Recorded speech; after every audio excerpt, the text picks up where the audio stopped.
Alam nyo ba na hindi ako nag-apply ng credit card?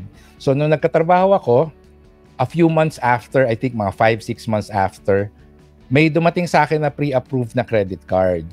And a few years after, I think after mga 2 or 3 years, another pre-approved credit card from another bank dumating din. And through the years, usually ganun yung nangyayari.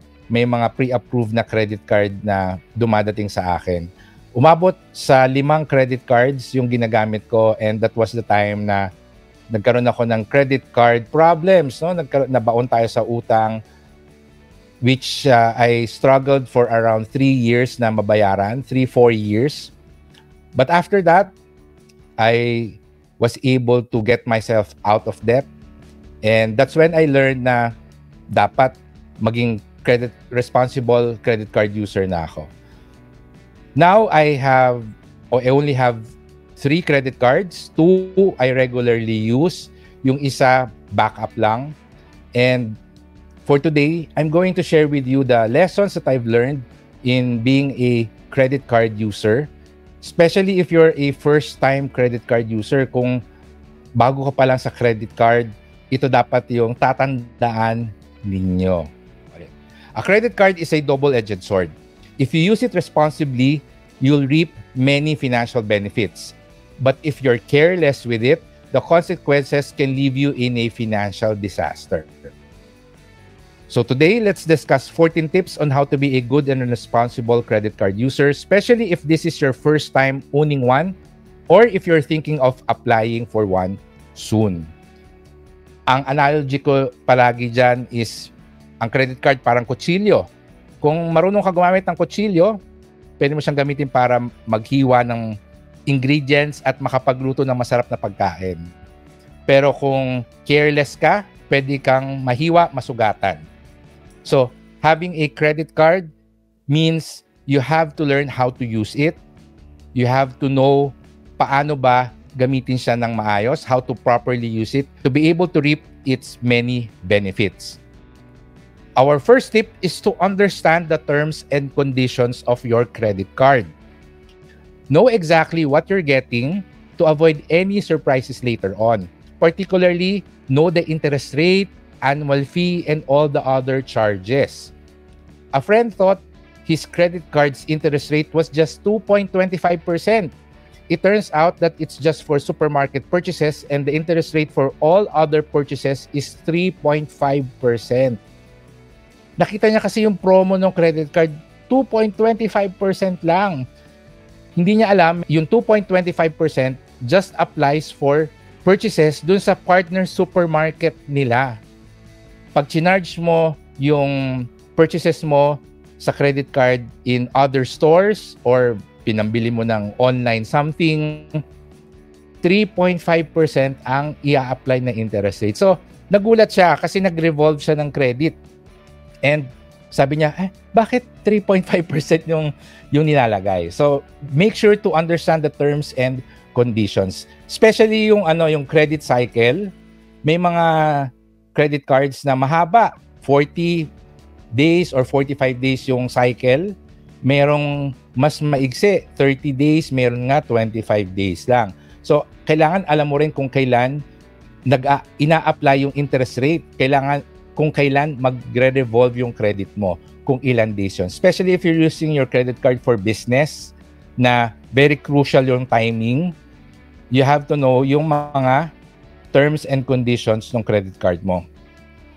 Number 2 is to know your credit card features and rewards. Know your credit card perks, particularly the discounts and benefits you get when you use them in specific stores or merchants. Aside from the reward points, some credit cards can also give cashback. And ito yung pinaka-importante sa akin sa pagpili minsan na ano ba yung mga tindahan na lagi kong binibilhan, meron ba silang partner na credit card doon? For example, itong particular gas station, meron silang partner na credit card and ito yung gas station kung saan ako lagi nagpapakarga ng gasolina. So I might as well get their credit card, their partner credit card, kasi not only do they give cashback, if you use the credit card to purchase the fuel, meron ka ding price protect na pag tumaas yung presyo ng gasolina, makukuha mo yung presyo nila before for a day, no? So may mga perks, and alamin natin to kasi sayang yung mga maliliit na natitipid natin, they will eventually accumulate, and it will add up to a good chunk of our savings. Number 3 is to be mindful of your card. Nako, napaka-importante nito. Please don't take a photo of your credit card and post it online. Believe me, I've seen people do this. Nako, tuwan-tuwa sila na nagkaroon sila ng pre-approved credit card, pipicturean nila, tapos ipopost sila online sa social media. Nako, wag na wag mong gagawin yon, no? Don't just leave it lying around, especially in your house or office. Isa pa yan, no? Wag mong iiwanan na nakakalat lang sa desk mo or sa bahay, because you'll never know sino yung makakita o mag-take advantage, or mamaya merong mag-selfie sa office cubicle mo, hindi mo nakita, nakagip yung credit card number mo. Don't input your credit card details on unsecured e-commerce sites or apps, and never give anyone your credit card number and CVV. Yung CVV, yung 3-digit na nasa likod, nakatabi nung pirma mo. Actually, yun ang pinaka-importante na number na never mong ipapakita sa iba. Tip number 4 is to don't let it out of your sight. Always request that the credit card terminal be brought to you, especially in restaurants. If this is not possible, go to the terminal yourself and watch the transaction being processed. A friend had his credit card details stolen because a waiter in a restaurant took a photo of his card before bringing it back to him. Moreover, check your sales slip after every purchase. They might have charged you the incorrect amount. This has happened to me a few times, and it only takes seconds to do. SOP na ngayon ng mga establishments na dinadala sa iyo yung credit card terminal, and that's good. But also, yung sina-charge na amount, di ba, usually pinapakita din kung magkano yung i-charge bago i-push yung transaction. You still double-check it, because it has happened to me na sosobrahan ng pindot. Instead na 500 yung i-charge, naging 5,000, na sobrahan ng isang zero. So, right there and then, madali naman siyang i-reverse yung charge. But you have to check it yourself. Okay?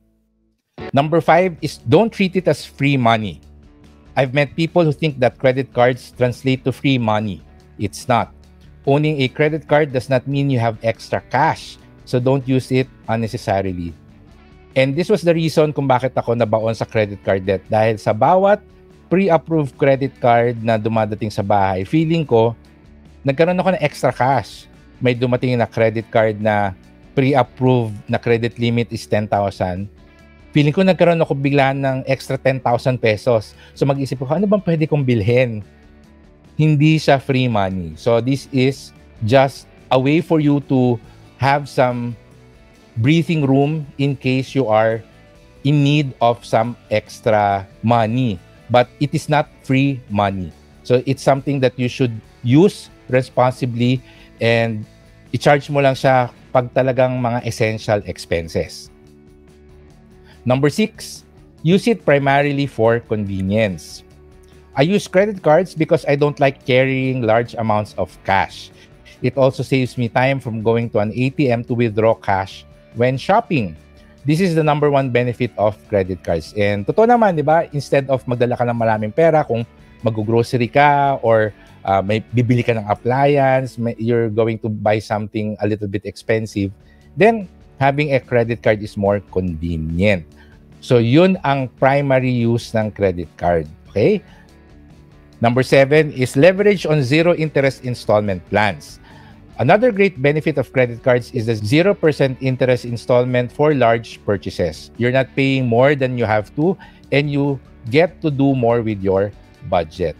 Kapag bibili ako lalo na mga appliances, I always ask the establishment kung magkano yung kailangan kong i-charge para maka-avail ako ng 0% interest installment na benefit. For clothes, pag namimili ako ng mga polo, mga kailangan sa opisina, etc., usually around 3,000. So sabi ko, kaya pinagsasabay-sabay ko na quarterly, I try to see if may kailangan ba akong bilhin na bagong polo, may nasira ba akong medyas, etc. At pinapaabot ko siya dun sa threshold na yon para pwede ko siya ipa 0% interest installment. So mas nag-free yung budget ko dahil hindi ko kailangan bayaran lahat next month, di ba? So you don't have to necessarily pay more, but para pwede mong paikutin, mas paikutin yung pera mo. Number 8, use your virtual credit card online. Some credit cards offer a complimentary virtual credit card as an added layer of security. Use it for your online purchases instead of your actual credit card. Moreover, activate the one-time PIN or yung OTP and turn on SMS notifications to immediately catch fraudulent online transactions. So may added layer of security if you use the virtual credit card. And meron talaga akong credit card na online ko lang yon ginagamit. Hindi ko siya dinadala at hindi ko siya ginagamit in real life. Lahat ng online transactions ko, dun siya naka-charge at yun yung ginagamit ko. For example, buying plane tickets, paying for the online services that I am subscribed to, etc. Ginawa talaga yung credit card na yon for online purchases. So I might as well take advantage of it because there's a layer of security there na ginawa ng credit card company, but it also helps me assess or manage yung budget ko. Kasi pag titignan ko yung credit card statement, nakahiwalay yung mga online purchases ko versus mga offline purchases ko. Number 9, check your credit card statements thoroughly. When your bill arrives, immediately check if the transactions are all familiar and in order. If there's an unfamiliar charge, don't worry, just report it immediately. Credit card companies are quick and responsive to this issue. Fraudulent transactions are swiftly reversed. Your card gets blocked against further use and a new credit card is sent to you within days. May mga maliliit kasi na fraudulent transactions na hindi kaagad or hindi parati na-flag ng credit card company. Kala nila normal transaction. So you have to check yung credit card statement mo. And make sure na alam mo lahat ng naka-charge doon. May kaibigan ako na may nag-charge mga pa 300 pesos, 500 pesos na pinambibili ng isang in-game app. Hindi niya napapansin kasi nga ang maliit, tapos marami siyang credit card transactions, hindi niya napapansin, not until mga after 4 months, 5 months, napansin niya, ano to, bakit may ganito? So yung pala, na-hack na yung credit card niya or may nakakuha ng credit card number at saka yung CVV ng credit card niya. Tapos yun yung nilagay na credit card sa isang online or mobile game at yun yung ginagamit pambili ng mga in-game currency ng game. So, make sure to check your credit card statement. Number 10 is to only spend what you can afford to pay off monthly. As mentioned earlier, credit cards don't provide you with free money. So, make sure that you don't buy anything that you can't afford to pay within the month. It's part of your financial discipline to always pay your balance in full so you can avoid paying any interest. At ang tip ko for beginners, every time na i-charge mo yung credit card mo, i-withdraw mo na yung pera, ilagay mo sa envelope, ibabangga mo yon para pagdating ng credit card bill mo, meron ka na kagad na pambayad ng buo. Or if you want, every time na i-charge mo yung mag-charge ka sa credit card mo, pag uwi mo sa bahay, do online banking at bayaran mo na kagad kasi pwede ka naman magbayad sa credit card mo multiple times. So, pag nag-charge ka ng 1,000 ngayon, mamayang gabi o bukas na umaga, magbayad ka ng 1,000 pesos sa credit card mo through your mobile app. So, ganun lang. Number 11, never miss your due date. Nako, ito very important. Credit cards have hefty late payment fees and exuberant penalty charges. Avoid them by paying before the due date. If you can, pay your outstanding balance as soon as you receive your credit card bill. At ito yung madalas kong ginagawa. pagdating ng credit card bill ko sa email, babayaran ko siya kaagad para number one, hindi ko na siya isipin, hindi ko na siya kailangan tandaan na ito yung due date ko. And sa mga hindi naman maka-afford na gawin yon, set a reminder sa cellphone mo to pay your credit card bill or to check your credit card statement kung kailan yung due date. Ang isang tip ko dito, kaya siya naging convenient for me to pay my credit card bill as soon as they arrive, is because I called the bank at sinabi ko sa kanila na pwede ba yung credit cycle ko is towards the end of the month para yung credit card bill ko dumadating by the end of the month, a week after the end of the month, and during that time, may pera pa ako pambayad. Number 12, always ask for your annual fees to be waived. There are now credit cards that offer no annual fees. It's good if you have that. But if yours comes with an annual fee, then don't worry. Just be a good credit card user and your annual fees can easily be reversed upon request. I don't think I have ever paid annual fees ever since I became a responsible credit card user.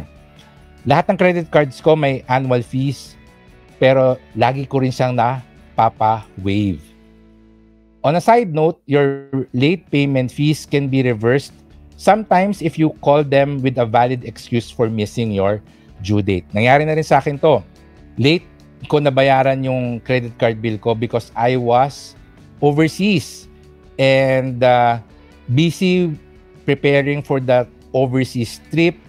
Nung nandun ako, hindi naman ako nag-check ng email. Na-miss ko talaga yung credit card statement ko. Nawala sa isip ko. So when I realized that I missed the due date, binayaran ko siya kagad in full.